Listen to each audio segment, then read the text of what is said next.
Hello, ഇന്നത്തേതൊരു special video ആണ്. എന്താന്ന് വെച്ചാൽ ഡിസംബർ ഒക്കെ ആയില്ലേ, പോരാത്തതിന് ക്രിസ്മസും എത്തി. അപ്പം നമുക്കൊരു വൈൻ ഉണ്ടാക്കിയാലോ? നമ്മളിതാ ഇവിടെ ഉണ്ടാക്കാൻ പോകുന്നത് ഒരു മുന്തിരി വൈനാണ്. അപ്പം നമുക്കൊരു വൈൻ ഉണ്ടാക്കിയിട്ട് വന്നാലോ? ഞാൻ ഉണ്ടാക്കുന്നത് ഇതിൻ്റെ കറക്റ്റ് റെസിപ്പി ആവണമെന്നില്ല കേട്ടോ. അപ്പം നമുക്ക് തുടങ്ങാം. ആദ്യം തന്നെ ഇതാ വാങ്ങിച്ച മുന്തിരിയൊക്കെ ഒരു പാത്രത്തിലേക്ക് ഇട്ട് വെച്ചിട്ടുണ്ട്.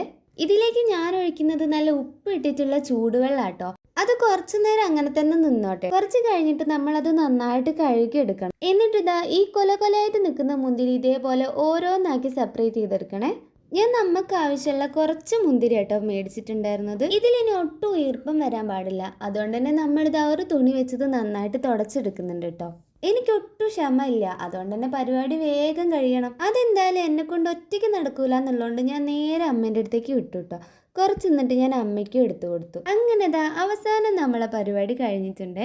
ഇതെല്ലാം നന്നായിട്ട് ഞങ്ങൾ ഉണക്കിയെടുത്തിട്ടുണ്ട്. ഇനി നമുക്ക് നമ്മളെ കാര്യമായിട്ടുള്ള പരിപാടിയിലേക്ക് പോകാം. ഈ ഒരു ബോട്ടിലാട്ടോ നമ്മൾ വൈനിട്ട് വെക്കാൻ പോകുന്നത്.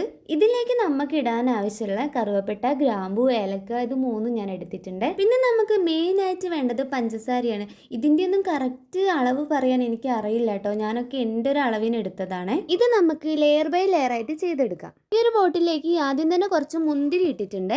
അതിൻ്റെ മേലെ തന്നെ നമുക്ക് ആവശ്യമുള്ള പഞ്ചസാരയും ഇട്ട് അതിൻ്റെ മുകളിലായിട്ട് ഏലക്കയും ഗ്രാമ്പും കറുവപ്പട്ടയും കൂടി ഇട്ട് ഇങ്ങനെ ഈ രീതിക്കാണ് നമ്മൾ ചെയ്യുന്നത്. അങ്ങനെ എന്താ നമ്മൾ ഓരോ ലെയറും ചെയ്തെടുത്തിട്ടുണ്ട്. ഇതിലിടുന്ന ഒരു സാധനം ഞാൻ നേരത്തെ കാണിക്കാൻ മറന്നുപോയി. വേറെ ഒന്നല്ല, ഗോതമ്പാണ്. കുറച്ച് ഗോതമ്പ് എടുത്ത് ഒരു കിഴി പോലെ കെട്ടിയിട്ടാണ് ഇതിലേക്ക് ഇടുന്നത്. ഇതിലേക്ക് ഇനി വായു തീരെ കടക്കാൻ പാടില്ല. അതുകൊണ്ട് നമ്മളിത് ഇതേപോലത്തെ ഒരു വെള്ള തുണി എടുത്തിട്ട് അത് നന്നായിട്ട് കെട്ടി വെക്കുന്നുണ്ട്. ഇനി ഇത് വെളിച്ചം കിട്ടാത്ത ഏതെങ്കിലും മൂലയിൽ കൊണ്ട് മാറ്റി വെക്കും. അപ്പൊ നമുക്കൊരു 21 ദിവസത്തിന് ശേഷം ഈ വൈനൊന്ന് നോക്കാം. ഇതിന്റെ ഇടയിൽ ഇടയ്ക്കൊക്കെ ഈ ഒരു വൈനൊന്ന് തുറന്ന് ഇളക്കി കൊടുക്കുകയും വേണേ. അപ്പൊ ഇത്രയേ ഉള്ളൂ. ടാറ്റാ.